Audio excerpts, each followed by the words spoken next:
This is not a story we wanted to report. This afternoon we got a grim news flash. An Indian student has died in the Ukraine conflict. It happened in Kharkiv. It is the second largest city of Ukraine. Russia intensified its attacks to take Kharkiv today.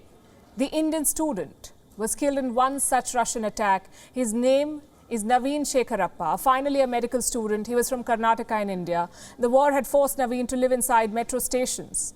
Metro stations are doubling up as bomb shelters in Ukraine. This morning, Naveen left the safety of a metro station to buy some supplies. He was at a supermarket near the city center. That's when the Russians struck.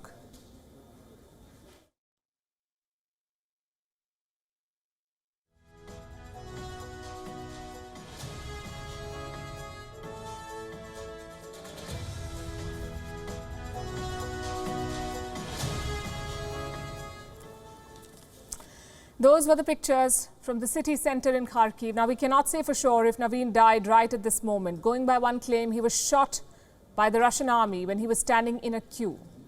We cannot verify that either. India's Prime Minister Narendra Modi spoke with Naveen's family and expressed condolences. We have access to video. It is believed to be Naveen's last conversation with his family. ಬಂಕರಿಗೆ ಅಲ್ಲ ದೊಡ್ಡದು ಏನೋ flag ಇತ್ತಪ್ಪ ಅಂದ್ರೆ building ಮೇಲೆ ನೀವು flag ಹಾಕ್ರಿ building ನೀವೇನು ಇದಿರಲ್ಲ ಅದ್ರ ಹೊರಗಡೆ ಶೋ ಮಾಡ್ರಿ ನೀವು ಫ್ಲಾಗ್ ಅವ್ರು ಅದನ್ನೇ ಹೇಳಿದ್ರು ಮಿನಿಸ್ಟರು ಎಷ್ಟು ಸಾಧ್ಯ ಆಗುತ್ತೆ ನಮ್ಮ ಫ್ಲಾಗ್ ಹಿಡ್ಕೊಂಡು ಬರಕ್ಕೆ ಹೇಳಿ ಅಂತರಿಗೆ ನಿಮಗೆ ಡೈರೆಕ್ಟ್ ಕಾಂಟ್ಯಾಕ್ಟ್ ಅದ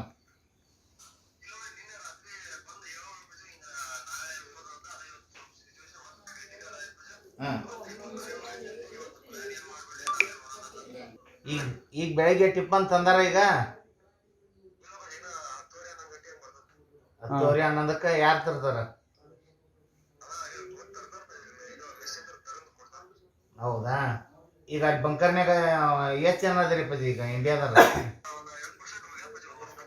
70% ಹೋಗ್ಯಾರ ಅಲ್ಲಿಂದ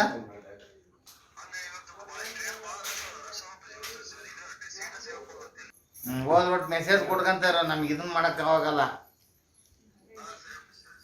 It's an extremely unfortunate turn of events.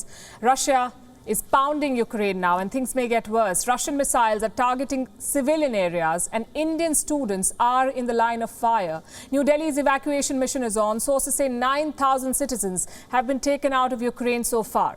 But thousands more still remain stuck in the war zone. And they're in some of the most violent hotspots.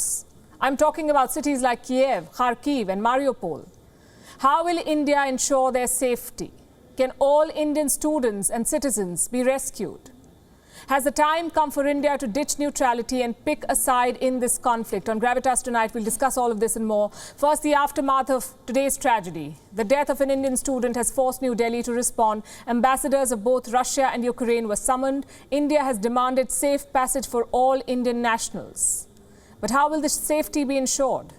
So far, neither side has made any commitments to secure Indians. The Indian mission in Kiev has issued a new advisory. All Indians, including students, have been advised to leave Ukraine today itself. Again, the question is, how will they do that? No planes are flying in and out of Ukraine.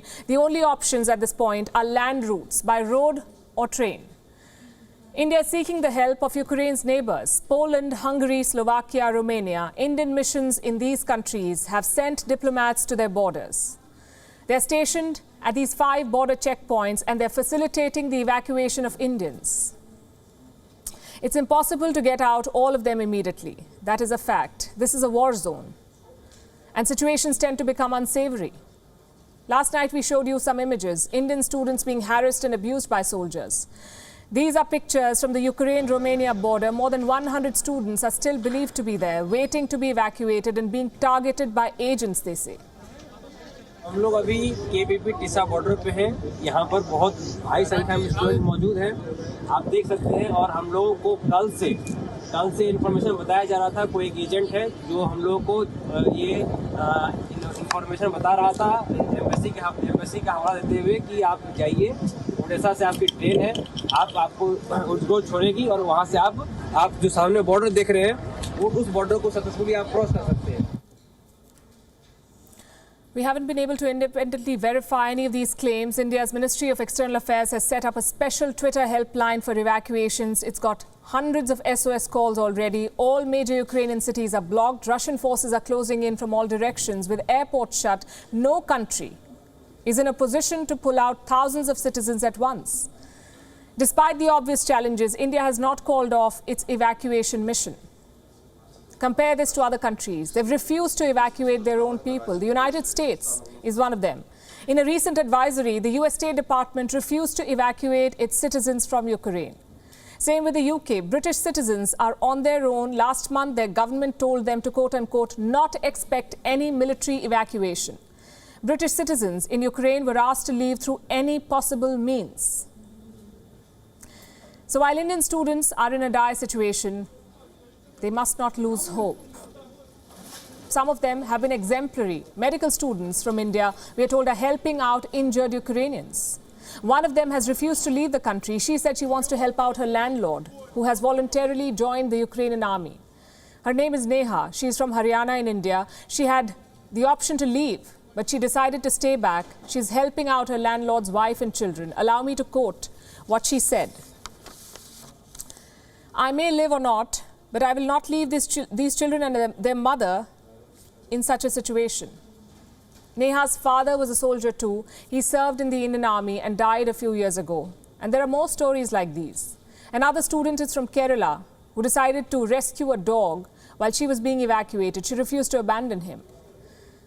And it's important to dwell on these stories of courage and hope, especially in tough times, because when hope is lost, all is lost. So I shall repeat what I said last week. Our message to the Indians in Ukraine is this: your country is rooting for you and we can't wait for you to return home. WION is now available in your country. Download the app now and get all the news on the move.